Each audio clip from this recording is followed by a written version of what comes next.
Welcome, everyone, to Pro Mindset Podcast. This is your host, Craig Domann. Today, we have somebody that's a fighter, that's a very competitive young lady.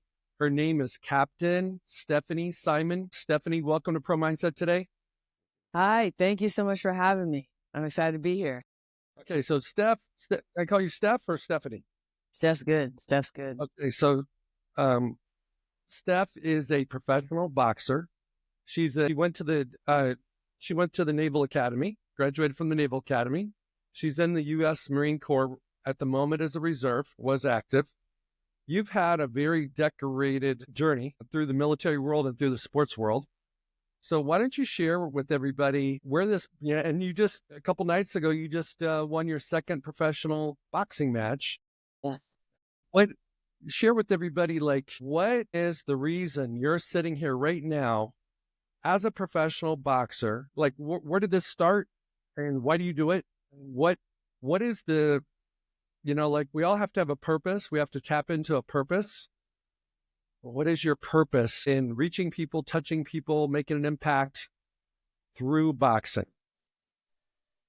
100%. Yeah.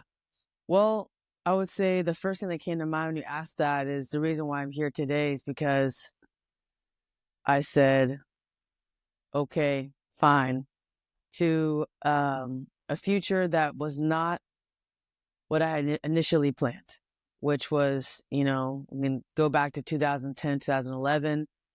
I'm in high school and all I care about is wrestling. Wrestling is like my favorite sport. It's the thing I love the most. I've gone to national tournaments. I had won the state tournament, Washington State. I had all these glorious plans to be a wrestler, but at the time, there weren't that many opportunities for women's wrestling like there are now. And, my father was a Marine, retired Marine, and he told me about the Naval Academy. He started telling me about it, honestly, when I was probably 11 years old. And I kept saying, yeah. But by the time it got to, time to decide what I wanted to do for the future, like I said, I said, okay, fine. I'm going to check this Naval Academy thing out. I'm going to give this a shot, even though I know going there will pretty much end my wrestling career. And so, we can go back even further to when I was littler, a younger kid. I've always been into sports. I've always played every sport, football, wrestling, track and field. I also played a lot of instruments too, so we can get into that as well. I've always been kind of the kid that wanted to do everything and try everything. I was the band geek and also the athlete. But I was also a good student. I didn't skip class. I followed the rules. I didn't, do the bad things that kids shouldn't do, So I would say that through my journey, and becoming a professional boxer like I am today, I've surrendered some of my obsessions of being one thing or doing one thing and have been able to kind of go in different paths and have realized that doing that and being flexible has opened doors that I never thought would ever be open. So that's probably what I would say is the biggest reason why I'm here today is flexibility and understanding that sometimes when certain doors close or certain opportunities aren't there for us, it's actually a good thing. So, but yeah, when I decided to go to the Naval Academy in 2012, that was the start of all of this. The Naval Academy is where I actually started boxing. So I don't want to say too much, but that's kind of the origin story, going back to high school. What door has opened in your life that you never dreamed would open? So being able to lead Marines in a combat arms job in the Marine Corps as a woman is something that it's history making, right? Because the United States Marine Corps did not allow women to be in combat roles until 2016. So I was able to do something. I was able to experience and pave a way for other women in the military, other women in the Marine Corps that I would have never had I gone the route that I had initially planned, which was go to college, wrestle, and then no idea what I do after that. like I said, because I decided to go the Naval Academy route and to become a Marine officer, I was able to go and become something that I never thought I could be, and to be a platoon commander and to be in charge of the wellness and the welfare of 60 plus Marines at 23 years old taught me more about myself, taught me more about how to be a leader than I think really anything possibly could at that age. I really can't think of anything else that would teach you more about leadership than that at such a young age, Steph, why did they pick you? At 23 years old, being in charge of 60 men, I see where in your bios, amphibious So combat and training and all this stuff. Why did they pick you? What do you think? Why do you think they picked you? first and foremost, it's the physicality aspect. I got what's called like the Iron Woman Award when I was in one of my training schools, which means basically got 100% on every single physical evolution, which consists of, physical fitness tests, combat fitness tests, endurance tests, all sorts of different things we had to do, which were very grueling physically. I didn't just get 100%, but I outperformed like most of my peers. So I think for one, that's usually one of the things that people question that women will be able to do when it comes to being in those types of roles is, can they keep up physically? And that was the first thing. And then I would say the second thing is, like, in terms of the tactics and the more military side of things and understanding how to plan and strategize and actually come up with, a way to lead Marines. I showed that I did need work. It was something that didn't come as naturally as all the physical stuff, but that I wanted to, and that I was eager to get better at it. So, not everybody has the capacity to be amazing at every single thing. Some people are freaks of nature. For me, I struggled more so with like the land navigation or, getting thrown out into the woods and being told, find these points, find these boxes in the woods. You have nothing but a compass and a map. Those were things that I wasn't necessarily great at the beginning, but those are things that you can learn. Those things you can get better at over time. Those are skills that can be taught. But I would say like mental toughness and heart and grit, those are the things that are very difficult to develop, because I think a lot of times those are things that you're kind of born with. And so I feel as though the people that were in charge of picking me for this role, they looked at the attributes and the traits that can be developed over time with practice and, repetition, and saw that my weaknesses were in those categories, not so much the more subjective things like grit, heart, and dedication, determination, all those things. So I believe that's why. And I also believe that part of it was because if they were going to pick a female or pick the first females to do and to be in these roles, that they wanted people that would be a good representation. So I hope that's why. But I can't technically answer it because I didn't make the decision, they did. Okay, so how long was that role? 2 years, 1 year, 6 months? Right. So I was in the amphibious assault community for about 2 years. I came back to it in the reserves, but for a very short, brief period of time.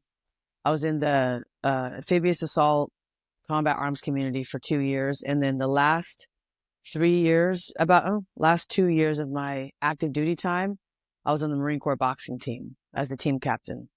Also the first woman to do that. Okay, so let's go back to the amphibious assault program.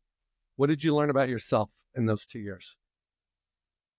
I learned about myself that I needed to get better at existing and working with people that don't think like me and that don't look like me. And I learned that the only thing really in life that's going to derail any type of success is the lack of self-control when it comes to the things I say, the things I post, and how I go about dealing with unfairness and inequality. Whether it be on social media, whether it be a conversation with somebody or a screaming match, it's never been about I don't have discipline, or I do stupid things, or, make bad decisions that are reckless in that sense. It's always been more so an issue with some kind of structural organization, me feeling like it's me versus them. And I've learned that the only person that's going to get in the way is me and things that I say and how I go about dealing with conflict. There were many things that happened that I felt were completely out of my control. There were things that were going on around me that were not right, that were not just, that were unfair. And although the things that I said about what was going on were true, the way in which I came about, I guess, bringing them up or bringing them to light wasn't the best way to do it. And I learned the hard way. Some of that has come back around in the boxing world, and I can get into that later, where I want to put my fist in the air and say, this is not right. This is wrong. It should be done better. And sometimes when I guess I have a lack of tact, or I'm not professional about how I want to go about these situations, like I said, it ends up burning bridges or ends up hindering me from progressing in whatever field I'm in because of just dealing with people, So that's probably the biggest thing that I've learned from the combat arms side of the Marine Corps, I would say, is dealing with those types of things. Well, here's the thing that I think that people sometimes forget. It's really important to have a strategy, a game plan, a framework, all those things like that, your schedule, your calendar, all that stuff. And these are the things we're going to do, whether it's in your training, whether it's in your leadership, it doesn't matter what category it is, but they don't have a plan for a response. They don't have a response plan, which is when the shit hits the fan, people don't respond the way you were hoping they'd respond. There is unfairness. There's people that are sabotaging the program. They're trying to sabotage you. They're trying to throw you under the bus so that they can, climb up at a higher level. Some people don't even have the first one, an action plan. But a response plan is critical because 100%. Even in a fight, it doesn't always go the way you think it's going to go. Relationships don't go the way you think they're going to go. Your body doesn't respond sometimes the way you think it's going to be. So where did you said that mental toughness, grit, and heart are innate. You're born with it. What is your explanation for why you have that? I can't explain why, but I can explain when I realized I had it. And I was 9 years old. I was in my first Taekwondo fight, and I was fighting someone bigger and more experienced and older than me. And she kicked me really hard, and I went like flying in the air, like a dramatic martial arts movie. And I was on the ground, and I was tearing up, and I saw my mother, and she just had this look of like, you can do this, get up, don't give up. And I remember at that moment, I didn't want to quit, and I didn't want to get out of there. I actually wanted to get up and beat her up. And so that's what I did. I got up and I went after that girl like she stole my lunch money. And I won the fight. But I think at 9 years old is when I truly realized, okay, I'm a fighter. I have grit. I have mental toughness. And yes, I will get knocked down in life. I'll get knocked down in fights. I'll get knocked down. I'll get kind of my ass handed to me at times.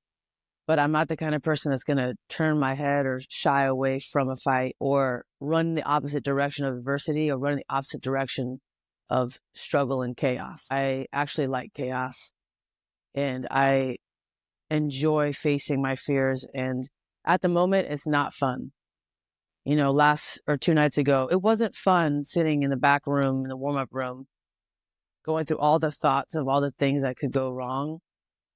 And thinking about how I had to put on these 8-ounce gloves with no headgear and go get potentially knocked out, punched in the face by another person that's trying to render me unconscious, Those thoughts of, man, I'm going to go in there. What if I don't perform as well as I wanted to? What if I get tired? What if the weight cut affects me? What if sitting in a cold room in the back while all this stuff's going on, while you have 150 people waiting for you, sitting with those thoughts and battling those thoughts and controlling those thoughts is not fun at the moment. It's really not. I don't care what anyone says. It's like, it's like very uncomfortable and it can be very miserable. But I will say that those moments when you conquer all of that, when you conquer all those doubts and all those fears and insecurities, and you get out there and the music's playing, your walkout song is on, and you got your freaking fight outfit, and you're walking, you're making your way out, and there's lights everywhere, and there's cameras and people screaming your name, and you get out there and you perform and you prove to yourself that yes, you are that good, or yes, you can overcome all those negative thoughts. Like that to me is, there's nothing better in life than when you conquer your own fears and when you face your fears. And like I said, since I was 9 years old, I've learned how to do that. I've learned about what it means to have grit and mental toughness and how to face adversity. And I've been doing it my whole life. For 20 years, I've been in combat sports. I did it as a wrestler when I was wrestling boys, in middle school, getting matched up with the boys and having to find a way to beat them. I did it at the Naval Academy when I was on the boxing team. And, I did it as a United States Marine officer in a combat arms role. I did it as the first female Marine Corps boxing team captain. And I'm doing it now as a professional boxer. It's every step of the way. I've faced similar struggles, but it's all come back to pretty much the same thing. And I just think about when I was 9 years old and when I got kicked down and I got back up and beat that girl. So I don't know if that answers your question, but.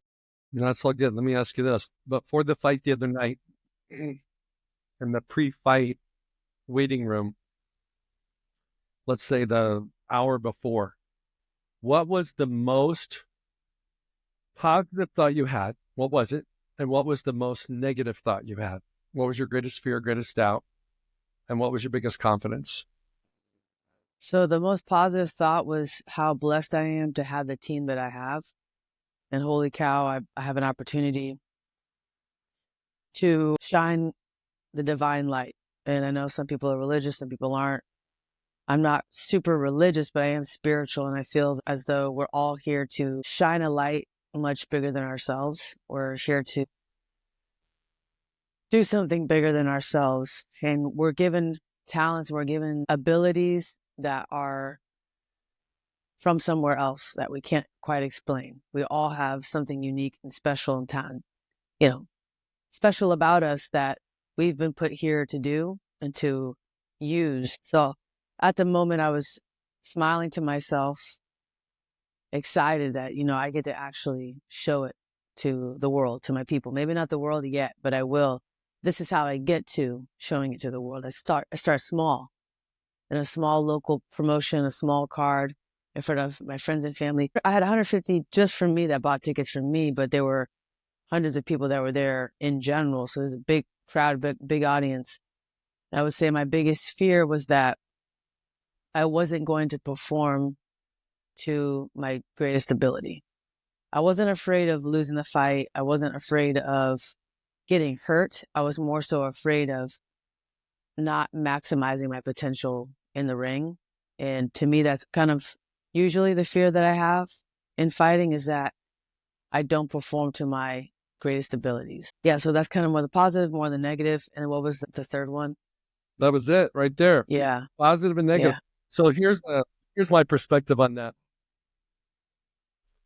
On the negative side, that's a really good positive. That fear is a positive, because what most people fear is not being good enough, hoping they win. They don't get embarrassed. They don't get hurt. They don't, what are they going to say to their partner, their family, their friends afterwards if things don't go well? They start doing these projections. And the people that are the most successful just focus on being their best. And if it's not good enough, it's not good enough. You learn a lesson, you get better, you identify what you need to get better at, and then you go do it again. And so one of the things that might or might not help you is that in the concept and the framework of pro mindset, it's about three things. It's your story, it's your standards, Your story is who you are. Your standards are how you do what you do, and your stage, and that's how you show up. So for you, in this particular phase of your life, your stage is the ring, right? That's where your stage is. And what I show people and teach people and coach people on is creating a performance bubble that you step into when you walk in that ring. And you don't start an hour before the match. You don't start like a day before the fight. You build that thing through your training. It coincides with your training so that everything that's for you is with you and everything that's not isn't. And it becomes an invincible performance bubble when you learn to be very clear what gets to come in and what doesn't. And then can you regulate your emotions during the heat of the battle, in the middle of the fight? You take a punch on the chin. Okay, maybe it's early. Maybe it's unexpected. Maybe you didn't see it was coming. Maybe it's a lot harder than you thought it would be. Maybe it knocked you back. Maybe it knocked you down. How fast can you recover in that moment and get reconnected to the confidence in what you're doing, your belief in who you are, being convinced that your training was the right training and that you put the effort into it, that you are tough enough, you are strong enough, all that you have a big enough heart to take some. I mean, look, you literally in a nanosecond could flash back to when you were 9. Been there before. Been there, done that. Yeah. Do it again. Exactly. And so what are your thoughts on that? I think that's great. I mean, that people think, especially in boxing, it's the strongest, fastest, quickest, most athletic, most experienced person wins, but it's actually what you're saying. It's the person that makes the adjustments the quickest. There are plenty of fighters that are doing very well right now that are in their 40s or that don't necessarily have the most experience in the world, but are really good at being present and adjusting at the moment. And you might knock them down, you might win 2 or 3 rounds, but they're going to adjust. And when they adjust, they come back, and they come back as a different fighter, just even 1 round. Now you think you're fighting somebody that existed a round ago. This is not the same person. And the fighters that do that, I mean, Floyd Mayweather was amazing at that. He was always shifting and moving his body in ways that you couldn't catch on to what he was going to do next. Sometimes he was heavy on the front foot. Sometimes he was heavy on the back foot. Sometimes he was jabbing to your body. Then he comes up top, right? He was always mixing it up. He was mixing up his defense. If you threw a punch at him or a feint, he might slip one way this time. You do it again, he's going to slip the other way. You do it again, he's going to take a step back. You never knew what he was going to do, right? And if you landed a good one on him, he went back to his fundamentals and his basics, which is hands up right here. He left this stuff behind, the Philly shell, whatever. It would go right back to the basics because he had incredible fundamentals. And to me, because he was able to adjust on the fly every second throughout the fight, that's why nobody could beat him. And so I completely agree with what you said there. It's about making the adjustments. And like you said, flashing back to when I was 9 years old, those are the memories that come back to my mind whenever I think about, what am I doing here? What is this? What is this for? What am I supposed to be here? But when I think about that, I think about the 9-year-old Stephanie who got kicked down, got up, and then won. I think about the Stephanie, even in 2023, that lost the first round in the Olympic trials to somebody that was bigger and taller, more experienced, had world-class level experience in boxing, and came back and won the next 2 rounds and won the whole thing. I think about that person. And if you've done it before, you can do it again. And if you've done it before at the small level, whether it's a local show, being a 9-year-old kid at like a Taekwondo tournament, as you grow and as you get better in your sport or your craft, you're being prepared for the biggest stage.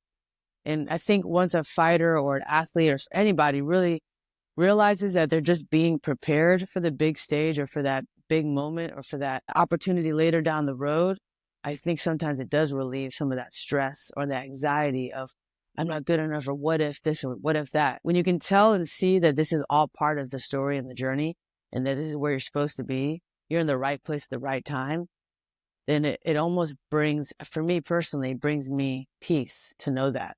Because I know, okay, I'm supposed to be here. Because this is just going to prepare me for what's next, if that makes sense. Let's go back to Floyd.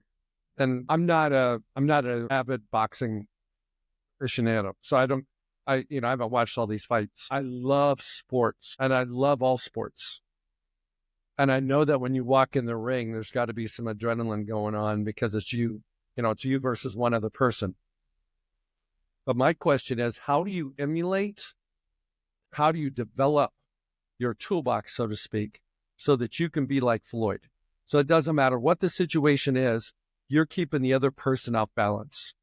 It doesn't matter, how have you created your fundamentals so that you can go back to your fundamentals when you get feeling the heat, when you're feeling the momentum going against you. Okay. Right. So number one is, how do you develop your own toolbox? And the second one is, do you fight the fight before the fight? Okay. Developing the tools, I believe you have to have a good coach. In boxing and fighting, you have to have a coach there that can see what you're doing every second of your practice. Somebody that knows what to teach, somebody that knows what's going to bring you to the highest level, because if you don't, you'll never get there without knowing what it is that you don't know.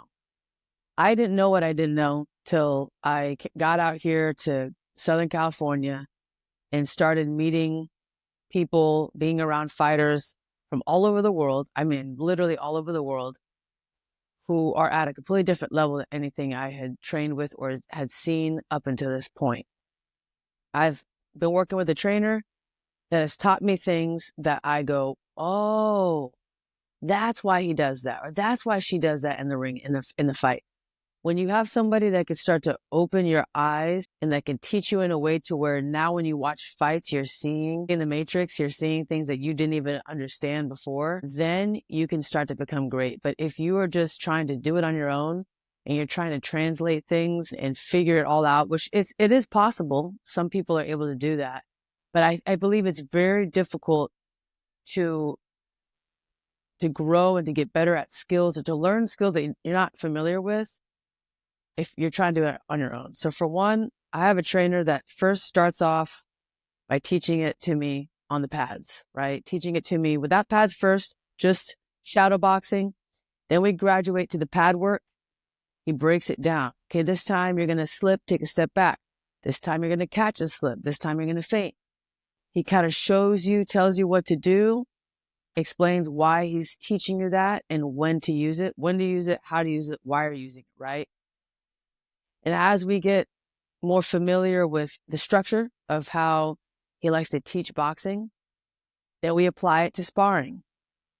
And when you apply it to sparring, at first you apply it to sparring partners that aren't necessarily incredibly good or scary or a threat, right? You try it on somebody that you know, okay, if I don't do this right, they're not going to counter back on me with some kind of knockout punch or something that's going to be dangerous. I'm going to try on somebody that I know there's no real threat. And then eventually you work to sparring partners that are going to pose a threat. Sparring partners that are world champions, sparring partners that are Olympians, sparring partners that are at your level or above, and you try it on them. And once you're able to successfully translate those skills that you learned from the ground, from the pad work, from, just learning them without actually applying them in an actual heated sparring match or fight, and you gradually work up to being able to do it on high level people in sparring, now you know, okay, I can use this in a fight and I know it's going to work because I've already done it on individuals that are at a level that I already know, potentially higher than the level of the person that I'm fighting, right? So that's how you gain the confidence. And that's what I did in this past camp. I was able to gradually learn the skills and get better at the skills to the point where I was able to apply it in sparring against people that were very good at fighting. People I'm talking 18 plus years of professional fighting experience, 30 professional fights, Olympians. And that's when I was able to then go into the fight with confidence, knowing, okay, this is going to work. I know it's going to work. And if it doesn't, I adjust, right? And then your second question, what was it? Second question was, do you fight the fight in your mind? Yeah. Get in the ring. I do. And what I like to do, and a lot of fighters like to do, is we like to look at film or footage of our opponent, kind of see what their style is, right? Most people have a style. Most people, what you see is what you get. It's very, very, very unlikely to watch 3 or 4 fights on YouTube of a fighter that you're going to fight, and then they get in the ring and there's someone completely different. The chances of that are slim to none, right? So study the opponent, look at their tendencies, look at their game plan, and then I've fought the fight in my head a million times. I've seen it. I've seen my walkout a million times. I knew I was going to walk out to Backstreet Boys, everybody, as the main event. I know it was going to be the last fight of the night. I knew it was going to have a huge crowd. I knew I was going to see lights everywhere. I'd been to the venue that I had fought at a million times. And every time I'd go to the venue, I'd pretend that I see myself walking down, right? Walking through the audience, singing the song, right? Being confident. So by the time I got to the actual night and to the actual event, the fight, it wasn't new. I knew my opponent was going to fight dirty. I knew she had long arms. I knew that she was tough. I knew that she was going to try to clinch me. I knew she was going to try to hit me in the back of the head. She's going to try to fight dirty. So I'd already seen it in my head. I'd already seen her trying to clinch. I'd have to get my arms out, go to the body. I knew that she was going to try to make an ugly fight. So with my coach in training, we practiced that. We practiced everything that we believe that we would see in the fight, which is dirty boxing, clinching, and a little bit of unorthodox style of fighting, which is how she fought. So when I got in the ring, there was nothing that really surprised me. There's nothing that really shocked me. I stayed calm. And, in a 6-round fight, it's very easy to try to go in there and try to knock out your opponent and go crazy in the first round, right? But what people don't think about is, what if your opponent is stronger and tougher than you think? And you just blew all your energy the first round, and you have 5 rounds to go. Being exhausted will make a wuss out of anybody. Doesn't matter how good you are. When you're exhausted, if you are tired as all hell and you can barely keep your hands up, doesn't matter how skilled you are. You're very vulnerable, even to somebody that's not very good. So I kept my composure. I stayed calm. I was patient. And I didn't go in there try to knock her out. I stuck to the game plan. And I saw the fight in my head before it happened. And when I got in there, my goal was to play it out as I saw it in my head. So energy management's very important in like that. How did your opponent respond the first time she used tactics to try to hit you in the back of the head, bring you in, all that stuff? Did it work? Was your preparation ready? Did it work? Was it successful? And then how did she respond? What was her energy like? Did she act surprised? She act offended? Or was she deflated? So I could tell she was getting frustrated because I would not allow her to close the distance on me unless I wanted her to, so I could go to the body and actually use it to my advantage. There were a couple of times where she was successful. That's the other thing, right? It's okay to have moments where your plan is not successful. And there were a couple of times where her plan was successful. I hit her very, very hard, almost knocked her out. What did she do? She grabbed me as hard as she could. She held on for dear life because it was a survival instinct. If I hold on to you, you can't punch. So I understood that. She trapped my arm in her armpit, right? I'm trying to get it out. I understood this is because of how hard I'm hitting her, which means I'm doing something right. Okay. Now I'm in there. I'm listening. I'm listening in my corner. Hook 2, throw the hook straight 2. Okay. I can hear them. Boom, boom. I throw it. It lands. Stay on the outside. Move around. Use your feet. I'm listening. And really, it kind of became like I knew what she was going to do. I listened to my corner for reinforcement to make sure that what I was doing was right, or to make sure that what I was doing, if it was wrong, that I needed to correct it, that I did. And it was just basically round after round adjusting and getting closer and closer, and almost knocked her out. But the ref said after the fight, if you had her in a corner, if you had done everything you did, but you were in a corner, one of the 4 corners, I would have stopped the fight. That's something new to me. I did not know that. I didn't know that if you were in the middle of the ring and you're knocking somebody's head back and you're beating the crap out of them, the ref is not going to stop it because it's in the middle of the ring. But if you do that in a corner, then it's visibly clear. There's no hope for the opponent. They're going to stop it. That was something I learned. And that's something I wish I had known, but it's okay. It's fine. But he said that, and to me, that was a clear indication. Okay, I was right there. It was very close to being a fight. That was exactly how I pictured it, which was, a TKO or KO. So yeah, that's kind of how it went. Okay, Steph. So I am a student of learning in the sense of I would love to know what your capacity for learning is, because if you can't learn faster than you're learning, then you should stay exactly where you're at. But if you could learn faster, could you encourage your coach to teach you more? And the other part of it is because you found out what you found out from the referee at the end of the fight, that gets me very curious. What else don't you know? So it's like, how can you talk, would it make sense to invite an official over, go to lunch with an official, whatever the case may be, pick their brain. What do you look, give me situations, because IQ and mindset can overtake people's physical abilities. And how fast can you learn it? So you just finished your second pro fight. I guarantee you after you do your third one, you're going to learn more. And your fourth one, you're going to learn more. But could you learn 10x between 2 and 3? So when you show up for your third fight, it's like you fought 10 fights, 12 fights, 15 fights. So when I say that, does that even make sense? Or is that reasonable for you? Yeah, no, for sure. For that? Because what most people are doing, they're jumping rope, they're doing push-ups, or they're sparring, they're hitting bags, they're doing all these things. That's all autopilot. In the context of like normal training. But it sounds like to me, sport IQ is important in boxing. Yeah, no, that's literally what the complete difference between my first fight and this fight was sport IQ.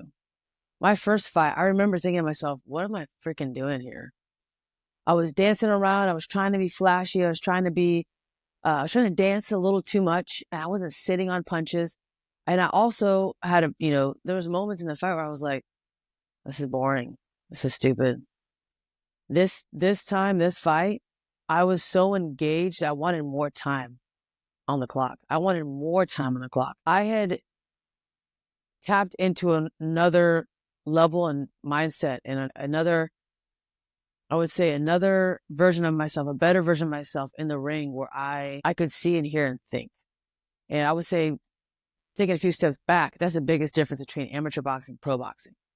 Every amateur has a hard time with this, right? We go from 3-minute rounds. Whoever scores the most points, whoever hits their opponent the most, doesn't even have to be hard. But if you hit your opponent the most and you don't get hit, it's like a game of tag. You win. You don't have to think. You don't have to have a real game plan. Just go in there. You're in and out. You're throwing your jab. You're back out. 1, 2, you move. You're moving. There's constant jitteriness and kind of like an uneasy energy where you're just constantly trying to be on the offense. Defensive fighters don't usually do well in the amateurs. But your brain is like slightly on autopilot in the amateurs because you're sometimes fighting 5-6 times in 1 week. You're fighting every day. You're making weight every day. You're in a short 3-round fight. Your job is to score points. In the pros, it's completely different. Now you have to have tactics. Now you have to have incredible defense. You no longer have 12-ounce gloves with a big puffy headgear. There's no headgear. You have small gloves, which means you're punching faster and the punches hurt more, which means there's a lot more risk, right? It's more of a game of chess now versus checkers.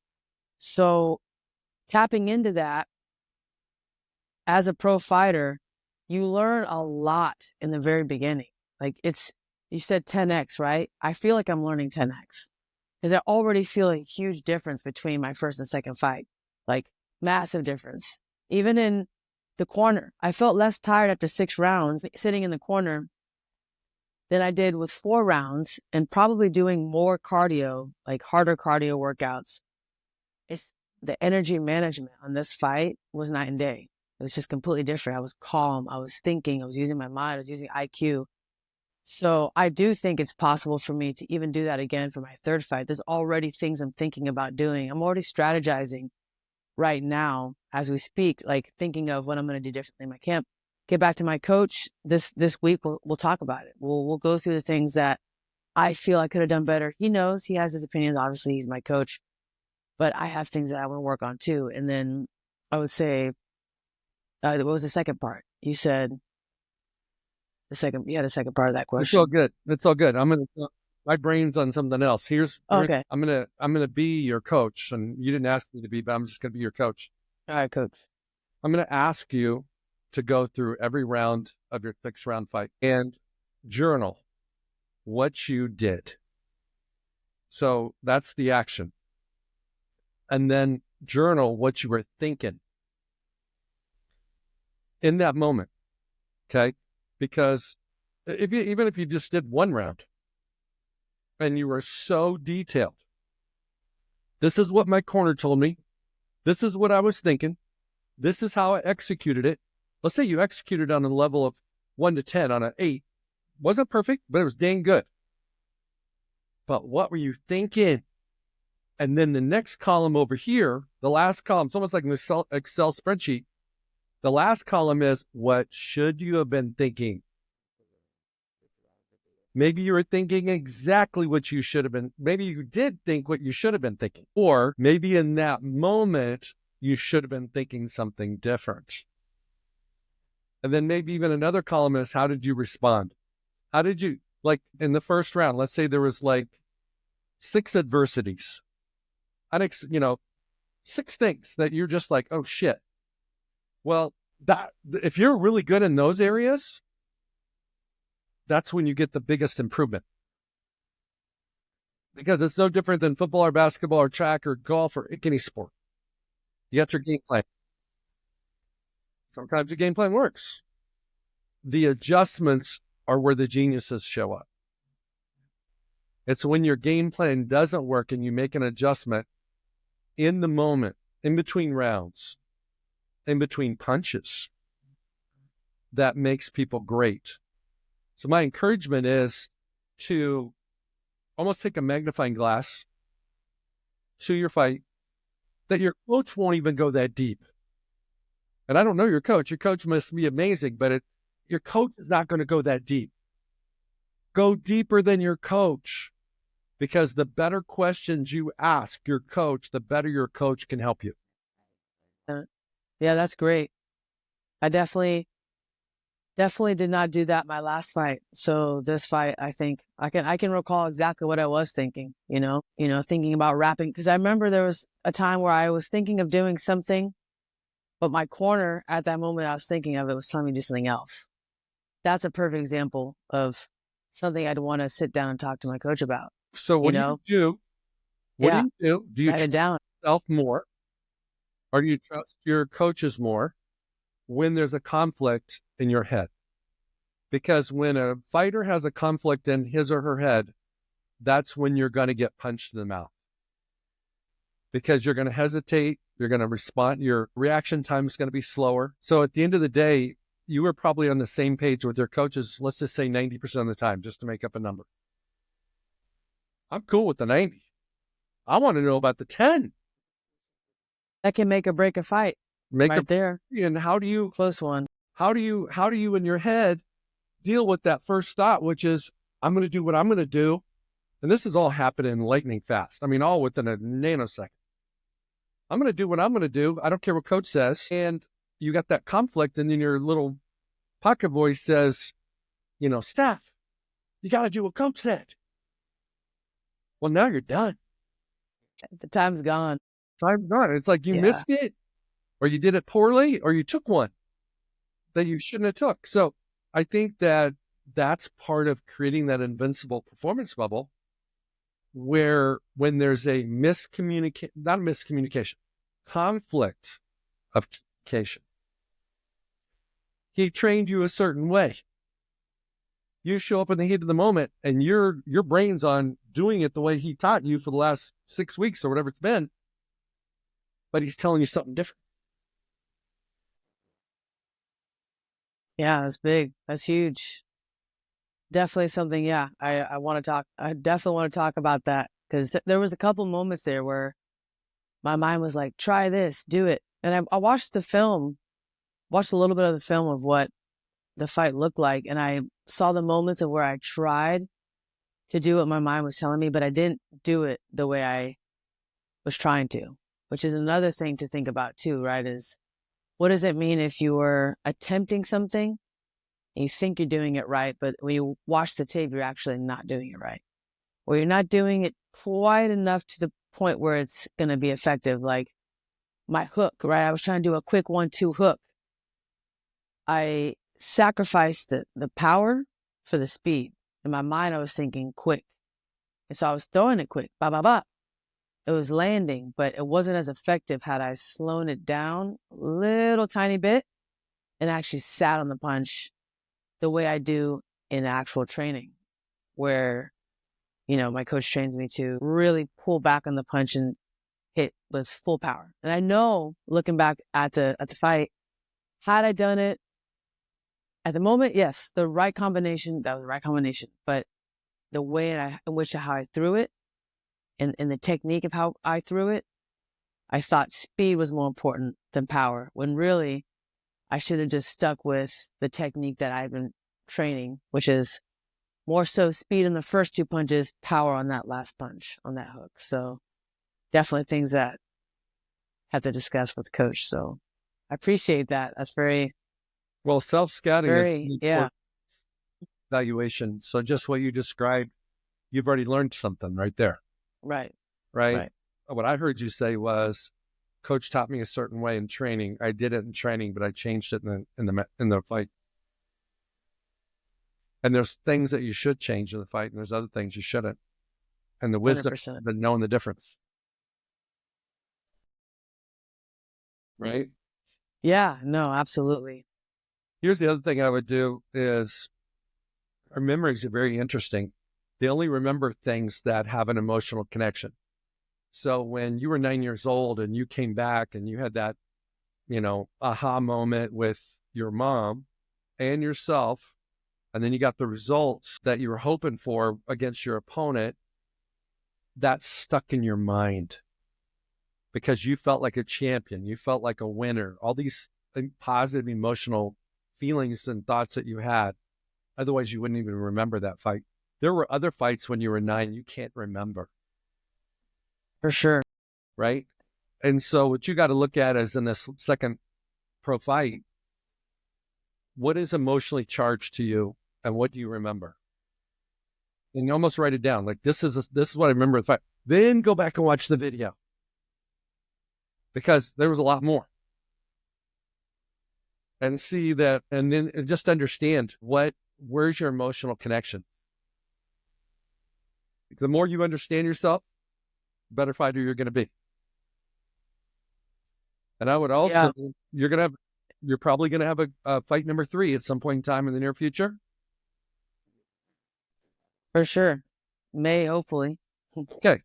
In a few months. So the bottom line is, the opponent's going to watch your 2 fights. What are they going to see? Amen to that. Right? So you get to play them for a second, so that you can kind of mix up your game plan a little bit, so that you're not the same person in 3 as you were in 2. I love it. Bring something new or bring something enhanced. Maybe it's not new, but it's a better version of what I was doing already. What was the 3 biggest combinations you had in your 6 rounds in fight 2 that the coach and the opponent for the next fight is going to make sure they have an answer for it? They might do more than 3, but they're definitely going to do your top 3. So if you did something really, really well, they're going to take that away from you. 100%. If I'm your coach, I don't know anything about boxing, but if I'm your coach, I'm going to look at the opponent and I'm going to find out what that person does great. And we're going to neutralize that. Then we're going to identify what they don't do well, and we're going to capitalize on it. So if they don't defend themselves in certain combos, I see that combo, we're tacking because they're not right. They drop their hand at this point. So yeah, fake it, pretend you're going to do that, come over with something different. Yeah, that's very, very true. Okay, so I'm going to shift gears with you. You are a very multi-talented young lady. You're not just a boxer. Your identity right now is a boxer. And that's your passion. That's your obsession. That's what you're doing. That's the mission and assignment you're on right now. But you also have a passion and a talent in music. So what are the instruments that you play? Trumpet, piano, guitar, drums, play a little bit of bass, and I sing as well. So you're a one-woman band? Pretty much, yeah. How does music and the rhythm of music show up in a boxing match? Let's think about what we love, for example, about the song Bohemian Rhapsody. The song goes into several different, honestly, genres, different time signatures, different feels. It brings out different emotions. It feels like you're watching a movie in about a 5-minute span. That, to me, if you're listening to a song, it doesn't get old. A song that you can listen to over and over again because it's constantly evolving. And while you're listening to it, you're noticing different accents, you're noticing different rhythms, you're noticing different things every time you listen to the song. I think that's one of the things that makes a beautiful song, what makes music so incredible. I think crappy music is the standard 4-chord progression, same beat, same 4 notes, same from beginning to end. It's a boring song, right? To me, boxing is very similar. But when we're talking about in the boxing sense, in the fighting sense, not so much about boring versus not boring, more so about effective versus not effective. If you have the same rhythm the entire fight, if you do the same exact thing from beginning to end, eventually, if you start fighting someone that is skilled, they're going to knock you out. They're going to know that every time I do this, you drop your hands, I'm going to come over the top and hit you with a hook and sleep you, right? They're going to know that every time that they step forward, they throw a 1-2. So if you do that every time you step forward, throw a 1-2, they're going to counter that. Or they're going to move out of the way and they're going to find a way around whatever it is you're doing. It's a boring song, essentially. It's a boring song, a boring, predictable song. When you fight with a rhythm that you change, that you mix up, that you throw some spice in, a rhythm that you might have, but you might add a little accents here and there. We call it a gray area punch, for example. My coach and I, there's, for example, you got 4 quarter notes in one bar. Bump, bump, bump, bump. We have 8 notes. They're accents. Bump, bump, bump, bump, bump, bump, bump. Now, think of what's going to get your opponent to be a little bit confused is when you throw on the accent or the offbeat, the 8th note. Bop. So I go bop, bop, bop, bop. Let's say I throw 4 jabs. 1, 2, 3, 4. This time I'm going to throw on the offbeat. Now, you have a rhythm in your head. You just threw a punch on the off rhythm. You completely threw off their game. You still have your rhythm, obviously, but you're now throwing punches on the accents. It's just like music. You're throwing punches in an unpredictable way that throws off your opponent completely. And while you're doing that, think about this, right? I'm able to play a kick drum on an instrument. So it's like a kick drum with my heel. Boom, boom. I have a tambourine that I put on my left foot. That's the offbeat. Boom, boom, boom. I have a guitar. Dum, dum, dum, dum, dum, dum, that strum. Then I can play the harmonica all at the same time. I can do personally, I have videos. I can play 4 things, 4 instruments at the same time. Now you translate that to boxing, it's game over. Like your opponent cannot adjust to somebody that is doing all these different things at the same time, that has all these different rhythms, that has all these unpredictable things going on. to me, it's very much hand in hand. I know it's kind of confusing what I was saying earlier about the offbeats, but it makes sense to me. Maybe I can find a better way to explain it. But No, I understand that. yeah, Okay, I'm gonna be your music boxing coach. Yeah, I'm gonna say, hey, one, you're gonna play one instrument. of course, that's the jab. Yeah. So they go back to the corner after round one and they got you figured out. Then second round, you're gonna mix it up. You're gonna add something different. And maybe you do two things. But it's like, as you continue to add layers, they start thinking too much. They start getting confused. You're not predictable. You're not in a pattern. Now, somebody's always controlling the energy in the ring. If it's not you, it's them. So if you're controlling your pace, you're controlling your rhythm, they're the ones that are responding to you. Yeah. Doesn't mean they can't beat you, but it's harder to beat a competitor when you're playing their game, their rhythm. Doesn't matter if it's basketball. It really doesn't matter the sport. It's all the same. Yeah, 100%. Because most, everybody loves music, but not everybody can play 5 instruments and explain it the way you did. That's your secret weapon. So my question is, how do you build that into your game plan? And if you do, wonderful. If you don't, you should, because it could be the 100%. separator.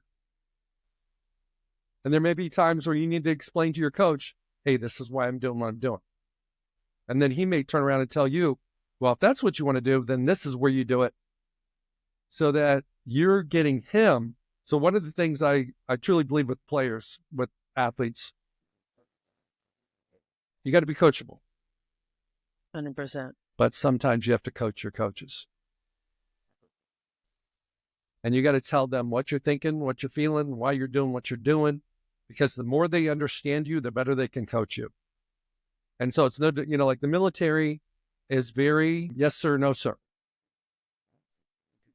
But if you want it, and you know what, that everybody's good. Everybody's good. But if you want to be great, you have to walk to the beat of a different drummer. You have to have a different rhythm. So most athletes, if they just do what their coaches tell them to do, the one that's got a little bit longer arms, a little bit faster twitch, maybe, a little bit stronger punch, whatever it may be, might end up being the most successful. But I'm telling you that if you use the things that God's blessed you with this music sense, and you use your mind at a higher level than anybody else is, you can beat people you shouldn't beat. Amen to that. Amen to that. And what I mean by that is that you shouldn't beat them. It's that people don't think you will.